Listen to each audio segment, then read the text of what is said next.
বিছানা থেকে নেমে হন্তদন্ত হয়ে সদর ঘরে আসলো। সদর ঘর অন্ধকারে তলিয়ে আছে। জানালা দিয়ে আসা ঈষৎ আলোয় পদ্মজা টের পেল একজন পুরুষের অবয়ব। সাথে সাথে সর্বাঙ্গ আষাঢ় হয়ে পড়ল, পা দুটি স্তব্ধ হয়ে গেল। পদ্মজা কাঁপা কণ্ঠে বলল, কে আপনি? খালি বাড়িতে কেন ঢুকেছেন? কোনো জবাব আসলো না। পদ্মজা অনুরোধ করে ভেজা কণ্ঠে বলল, বলুন না, কে আপনি? একটি ম্যাচের কাঠি জ্বলে উঠল। সেই আলোয় দুটি গভীর কালো চোখ বিভ্রম নিয়ে তাকিয়ে রইল পদ্মজার দিকে। শীতল স্পষ্ট কণ্ঠে চোখের মালিক বলল, আমির হাওলাদার। পদ্মজা পুরুষালী কণ্ঠটি শুনে আরো ভরকে গেল। রগে রগে বরফের ন্যায় ঠান্ডা শুকনো কিছু একটা দৌড়ে গেল। এক হাত দরজায় রেখে পদ্মজা আকুতি করে বলল, আপনি চলে যান, কেন এসেছেন? উত্তরের আশায় না থেকে পদ্মজা দৌড়ে নিজের রুমে চলে গেল। রুমে ঢুকেই দরজা লাগিয়ে দিল।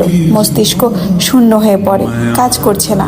লোকটা যদি সম্মানে আঘাত করে বা গ্রামের মানুষ যদি দেখে ফেলে, খালি বাড়িতে অচেনা পুরুষের সাথে কেলেঙ্কারি হয়ে যাবে। সে আর ভাবতে পারছে না।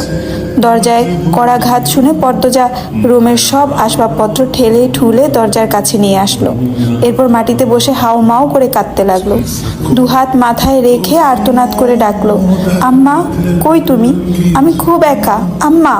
টিনের চালে ঝুমঝুম শব্দ, বৃষ্টির এই ছন্দ অন্যবেলা বেশ ভালো লাগলেও এই মুহূর্তে ভয়ঙ্কর লাগছে পদ্মজার। একটা বজ্রপাত আরো বেশি ভয়ঙ্কর করে তুলেছে পরিবেশ। সে কাচুমাচু হয়ে ফোপাচ্ছে। বৃষ্টির শব্দ একটু কমলে কিছু কথা ভেসে আসে বাতাসে। আপনি ভয় পাচ্ছেন কেন? আমাকে ভয় পাবেন না। বিপদে পড়ে এই বাড়িতে উঠেছি, বিশ্বাস করুন। পদ্মজা কান্না থামালো, কান খাড়া করে শোনার চেষ্টা করলো। দরজার ওপাশ থেকে আমির নামের মানুষটা বলছে, দরজা খুলুন, বিশ্বাস করুন আমাকে, আমি আপনার সাথে কোনো সুযোগ নিতে আসিনি, ভয় পাবেন না। পদ্মজা একটু নড়ে চড়ে বসলো। আমির আবার বলল, শুনছেন? পদ্মজা ঢোক গিলে কথা বলার চেষ্টা করলো, কথা আসছে না। এরপর খ্যাক করে গলা পরিষ্কার করলো, বলল, আমি দরজা খুলবো না। ক্ষণকাল উত্তর আসলো না। এরপর আমির বলল, আচ্ছা, খুলতে হবে না, আপনি ভয় পাবেন না, প্লিজ, আপনি চলে যান। বৃষ্টি থামতে দিন, হঠাৎ বৃষ্টির জন্যই তো আপনার বাড়িতে ওঠা। আমার বৃষ্টিতে সমস্যা হয়। আমিরের মুখে স্পষ্ট শুদ্ধ ভাষা শুনে পদ্মজা বুঝলো লোকটা শিক্ষিত, কথাবার্তা শুনে ভালো মানুষ মনে হচ্ছে। তবুও সাবধানের মার নেই। সে দরজা খুলল না, বিছানায় গিয়ে বসলো। ভয়টা কমেছে। শুনছেন? পদ্মজা জবাব দিল, বলুন। আপনার নাম কি? ডাকনাম বলুন। পদ্মজা, সুন্দর নাম। আমার নাম জিজ্ঞাসা করবেন না? জানি। আমির অবাক হওয়ার ভান ধরে প্রশ্ন করলো, কিভাবে আমাকে চিনেন? না, কিছুক্ষণ আগেই নাম বললেন, তখন তো ভয়ে কাঁপছিলেন। নাম শুনেছেন? বাবা। আমিরের কণ্ঠে রসিকতা। পদ্মজা মৃদু হাসলো। কেন হাসলো জানেন না? আমির বলল, শুনছেন? শুনছি। আপনি কি এরকমই ভীতু? আমার সাহসিকতা প্রমাণ করানোর জন্য এখন বের হতে বলবেন, তাই তো? ওপাশ থেকে গগন কাঁপানো হাসির শব্দ আসলো। আমির হাসতে হাসতে বলল, বেশ কথা জানেন তো। এই বিষয়ে কথাবার্তা এড়িয়ে গেল পদ্মজা। বলল, বৃষ্টি কমলেই চলে যাবেন, কিন্তু এত তাড়াতে হবে না। বৃষ্টি কমলেই চলে যাব, কষ্ট নিবেন না। খালি বাড়ি তো। বাকিরা কোথায়? এটা মোর্শেদ কাকার বাড়ি না? জি। ওনার ধানের মিল তো এখন আমার আব্বার দখলে। ছুটিয়ে নেবেন কবে? পদ্মজা অবাক হয়ে দরজার দিকে তাকালো। বিস্ময় নিয়ে বলল, আপনি মাতবর কাকার ছেলে? অবাক হলেন মনে হচ্ছে। মাতবর কাকার ছেলের নাম তো বাবু। আমির হেসে বলল, আমার ডাক নাম বাবু, আম্মা আর আব্বা ডাকে, ভালো নাম আমির। পদ্মজা আর কথা বাড়ালো না। বজ্রপাত থেমেছে, বৃষ্টি রয়েছে। আমির জিজ্ঞাসা করলো, বাকিরা কোথায়? বললেন না? আম্মা আব্বা ঢাকা, আজ ফেরার কথা ছিল। আর আমার দুই বোন আর ভাই নানা বাড়ি, বোধহয় বৃষ্টির জন্য আসতে পারছে না। এখনো আমাকে ভয় পাচ্ছেন? একটু একটু। এটা ভালো, অচেনা মানুষকে একেবারেই বিশ্বাস করতে নেই। বাসন্তী ভ্যান থেকে নেমে সামনে এগোলো। মোর্শেদের বাড়িটা তিনি চেনেন না, তাই কোন দিকে যাবেন বুঝে উঠতে পারছেন না। এদিকে আকাশের অবস্থা ভালো না, রাস্তাঘাটেও মানুষ নেই, জড়ো হওয়া বইছে। আরও কিছুটা পথ হাঁটার পর আচমকা ঝড় শুরু হলো। তিনি দৌড়ে একটা বাড়িতে উঠলেন। রমিজ আলী বারান্দায় বসে হুক্কা টানছিল।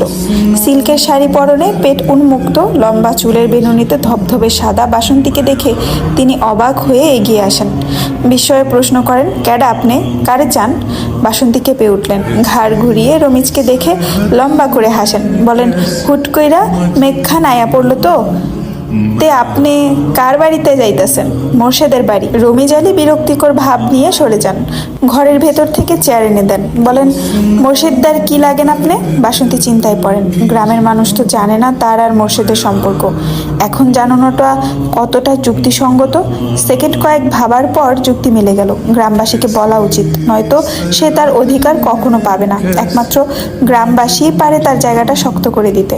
বাসন্তী রমিজ আলীর চোখের দিকে তাকিয়ে বলল, আমি তার বউ লাগি, প্রথম বউ। তার লগে আমার 20 বছরের সম্পর্ক। রমিজ আলীর চক্ষুদ্বয় যেন কোটার থেকে বেরিয়ে আসতে চাইল। মেঘনা চাইতেই বৃষ্টি পাওয়ার মতো আনন্দ অনুভব করেন। তিনি প্রবল উৎসাহ নিয়ে বলেন, হ্যার পরের বউয়ে জানে না? থাহেন কই আপনি? রাধাপুর। লুকাইয়া রাখছিল বিয়া কইরা। হ, এখন মোর্শেদ আমারে তালাক দিতে চায়, আমার সাথে সংসার করতে চায় না, তাই আমি আমার অধিকার নেওয়ার জন্য আইছি। আমি তার বাড়িতে থাকবার চাই, আপনারা আমারে সাহায্য কইরেন। গ্রামবাসী ছাড়া মোর্শেদ আমারে জায়গা দিব না। রমিজ আলী প্রবল দৃষ্টি আর বজ্রপাতকে হাঁটিয়ে উঁচু স্বরে বললেন, আপনি জায়গা করে দেওয়ান আমার কাম, আপনি চিন্তা করেন না। মেঘটা কমতে দেন, এরপর খালি দেখেন কি হয়। বাসন্তীর চোখ মুখ জল জল করে উঠল। ভরসা পাওয়া গেল, রমিজ আলীর প্রতিশোধের নেশা পেয়েছে। মোর্শেদ তাকে কত কটু কথা বলেছে, অবজ্ঞা করেছে, অপমান করেছে। এইবার তার পালা, প্রতিটি অপমান ফিরিয়ে দিবেন বলে শপথ করেন। তিনি বাসন্তীকে ভরসা দিয়ে বলেন, আপনি বইয়া থাহেন, আমি আরো কয়েকজন লইয়া আইতাছি। রমিজ আলী খুশিতে গদগদ হয়ে বেরিয়ে যান। সৈয়দ রজব, মালেক, কামরুলকে নিয়ে ফিরেন। সবার হাতে ছাতা। কামরুল আটপাড়া এলাকার মেম্বার, গ্রামে কোনো অনাচার হলে তা দেখার দায়িত্ব তার, তাই তিনি মাথার উপর বজ্রপাত ঝড় নিয়েই ছুটে আসেন। পদ্মজা উসখুস করছে, টয়লেটে যাওয়ার প্রয়োজন, প্রস্রাবের বেগ বাড়ছে। এভাবে আর কতক্ষণ থাকা যায়? সাহসও পাচ্ছে না বের হওয়ার। রুমে পায়চারি করলো, কিছুক্ষণ চোখ বন্ধ করে জোরে জোরে নিঃশ্বাস নিল, এরপর কাঁচি কোমরে গুজে নিল, আয়তুল কুরসি পরে বুকে ফু দিল। তারপর দরজা খুললো। আচমকা দরজা খোলার আওয়াজ শুনে আমির চমকে তাকালো। আকাশ থেকে কালো মেঘের ভাব কেটে গেছে অনেকটা। সন্ধ্যার আজান পড়েছে। সালোয়ার কামিজ পরা পদ্মজাকে দেখে মুহূর্তে হৃদস্পন্দন থেমে গেল তার। পদ্মজা ওড়না টেনে নিল নাক অব্দি, এরপর কাপা পায়ে আমিরের পাশ কাটালো। আমিরের চোখ স্থির, নিঃশ্বাস এলোমেলো, ঠোঁট শুকিয়ে কাট। পদ্মজা যখন ফিরছিল রুমে, তখন আমির ডাকলো, পদ্মজা। পদ্মজা দাঁড়ালো। মানুষটা খারাপ হলে এতক্ষণে আক্রমণ করত, যেহেতু করেনি মানুষটার উদ্দেশ্য খারাপ না, তাই দাঁড়ালো। তবে ঘাড় ঘুরিয়ে তাকালো না। আমিরের গায়ে স্যান্ডো গেঞ্জি পরা, শার্ট ভিজে গেছে, তাই বারান্দার দড়িতে রেখেছে, বাতাসে শুকোতে। আমির বলল, অলন্দপুরে এমন রূপবতী আছে জানতাম না। পদ্মজা লজ্জা পেল, বিব্রত বোধ করল। বৃষ্টি প্রায় কমে এসেছে। পদ্মজা বলল, আপনি এবার আসুন, কেউ দেখলে খারাপ ভাববে। যেতে তো ইচ্ছে করছে না। লোকটা বলে কি, এতক্ষণ বলল বৃষ্টি কমলেই চলে যাবে, এখন বলছে যাবে না। পদ্মজা ঘুরে তাকালো, চোখের দৃষ্টিতে আকুতি নিয়ে বলল, চলে যান। আমির কিঞ্চিত হা হয়ে তাকিয়ে রইল। না চাইতেও পদ্মজা আমিরকে খেয়াল করলো। শ্যামবর্ণের একজন পুরুষ, থুতনির মাঝে কাটা দাগ। সাথে সাথে চোখ সরিয়ে নিল পদ্মজা। কাদো কাদো হয়ে বলল, বৃষ্টি কমে গেছে, আম্মা আব্বা চলে আসবে, চলে যান। আমিরের নিস্তব্ধতা পদ্মজাকে বিরক্ত করে তুলল। এত ঘাড়তেরা দুই কথার মানুষ কিভাবে হয়?